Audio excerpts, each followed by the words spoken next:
কৃত্রিম বুদ্ধিমত্তা বা আর্টিফিশিয়াল ইন্টেলিজেন্স শব্দটা শুনলেই কেমন যেন একটু জটিল মনে হয়, তাই না? কিন্তু কি হবে যদি বলি ব্যাপারটা আসলে যতটা ভাবা হয় ততটা কঠিন নয়। আজকের এই আলোচনায় আমরা ঠিক সেটাই করতে যাচ্ছি। আমাদের লক্ষ্য হলো এই বিষয়টাকে একদম সহজ করে বোঝা, যাতে যে কেউ এটা নিয়ে একটা পরিষ্কার ধারণা পায়। আচ্ছা, চলুন তো একটা প্রশ্ন দিয়ে শুরু করা যাক। একটু ভাবুন তো, আজকে কি আপনি নিজের অজান্তে আর্টিফিশিয়াল ইন্টেলিজেন্স ব্যবহার করে ফেলেছেন? হতে পারে সেটা সকালে ঘুম থেকে উঠে নিজের মুখটা দেখিয়ে ফোনটা আনলক করার সময়। অথবা এমনও হতে পারে যে আপনার পছন্দের কোনো অ্যাপ আপনাকে একটা নতুন ভিডিও দেখতে বলেছে। বিশ্বাস করুন বা নাই করুন, এই সবই কিন্তু এআইয়ের ছোট ছোট উদাহরণ, যা আমাদের দৈনন্দিন জীবনের সাথে একদম মিশে গেছে।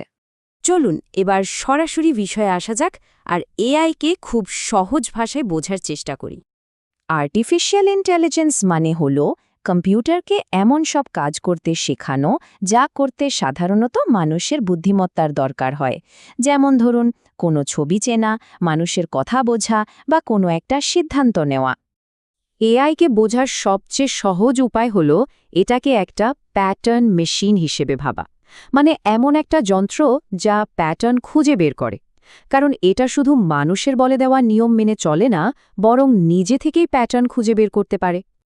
দেখুন, একটা সাধারণ কম্পিউটার প্রোগ্রাম কিন্তু খুব কড়া নিয়ম মেনে চলে। যেমন, যদি এক্স দেখো তাহলে ওয়াই করো। কিন্তু এআই একদম অন্যরকম। এখানে সব নিয়ম হাতে কলমে লিখে দেওয়া হয় না, বরং কম্পিউটারকে হাজার হাজার উদাহরণ দেখানো হয়। আর কম্পিউটার সেই উদাহরণগুলো থেকে প্যাটার্ন শিখে নেয় এবং তারপর নিজের মতো করে অনুমান করে।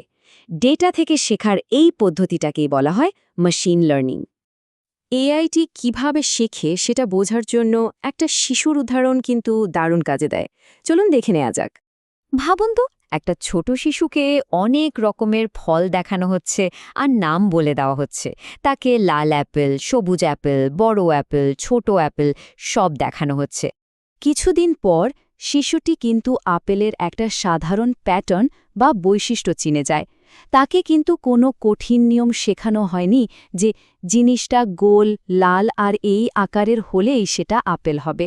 শিশুটা শুধু অনেক উদাহরণ দেখতে দেখতে নিজে নিজেই ব্যাপারটা শিখে গেছে। ঠিক এইভাবেই কিন্তু বেশিরভাগ এআই সিস্টেম কাজ করে।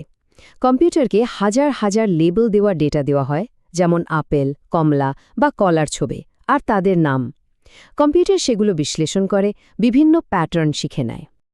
এরপর যখন তাকে একটা নতুন ছবি দেখানো হয়, তখন সে তার শেখা প্যাটার্নগুলোর উপর ভিত্তি করে অনুমান করে, আমার জানা প্যাটার্ন অনুযায়ী এটা একটা আপেলের মতোই লাগছে। এটাই হলো এআই এর মূল কথা। ডেটা থেকে প্যাটার্ন শেখা এবং সেই জ্ঞান ব্যবহার করে অনুমান করা। চলুন এবার দেখি এই প্যাটার্ন খুঁজে বের করার প্রযুক্তি আমাদের প্রতিদিনের জীবনে কিভাবে কাজ করে। যেমন ধরুন, ফেস দিয়ে ফোন আনলক করার সময় ফোনটি আপনার মুখের অনেকগুলো ছবি থেকে চেহারার একটা বিশেষ প্যাটার্ন শিখে নেয়। যখনই আপনি স্ক্রিনের দিকে তাকান, ও মিলিয়ে দেখে যে নতুন ছবিটা সেই প্যাটার্নের সাথে মিলছে কিনা। একইভাবে বিভিন্ন অ্যাপ আমাদের পছন্দ, অপছন্দ দেখার সময় এবং আমাদের মতো অন্য দর্শকদের পছন্দের উপর ভিত্তি করে আমাদের স্বাদের প্যাটার্ন শিখে নেয়, আর সেই অনুযায়ী ভিডিও বা গান সাজেস্ট করে। এবার একটা খুব জরুরি বিষয় পরিষ্কার করা যাক। এআই কিন্তু কোনো জাদু নয়, বা এর কোনো নিজস্ব মন, অনুভূতি বা চেতনা নেই।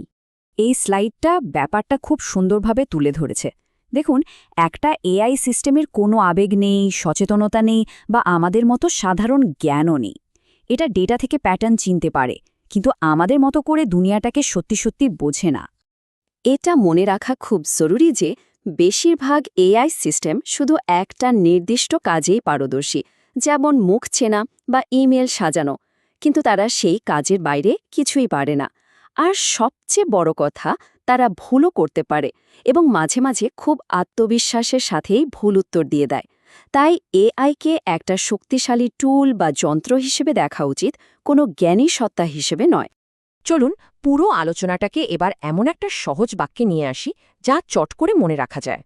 কৃত্রিম বুদ্ধিমত্তা হল কম্পিউটার যা অনেক উদাহরণ থেকে শেখি, যাতে তারা স্মার্ট অনুমান করতে পারে কোনো নির্দিষ্ট কাজে। ব্যাস, এই একটা লাইন মনে রাখলেই এআই এর মূল ধারণাটা একদম পরিষ্কার হয়ে যাবে। দেখার জন্য ধন্যবাদ। নলেজ ইকুইটি পার্টনার্স একটি বহুভাষিক চ্যানেল, যেখানে আমরা বিভিন্ন বিষয়ে সমসাময়িক এবং বাস্তব জ্ঞান শেয়ার করি, যা দৈনন্দিন জীবনকে আরও কার্যকর এবং দক্ষ করে তুলতে পারে। যদি আমাদের এই প্রচেষ্টা আপনাদের মূল্যবান মনে হয়, তবে অনুগ্রহ করে নলেজ ইকুইটি পার্টনার্সে সাবস্ক্রাইব করুন, যাতে আমাদের প্রতিদিনের ভিডিও সম্পর্কে জানতে পারেন। আর এই মূল্যবান জ্ঞানটি আপনার পরিবার, বন্ধু এবং সবার সাথে লাইক শেয়ার করে ছড়িয়ে দিতে ভুলবেন না। চলুন আমরা সবাই মিলে জ্ঞানের অন্বেষণকে সবসময় উঁচুতে রাখি।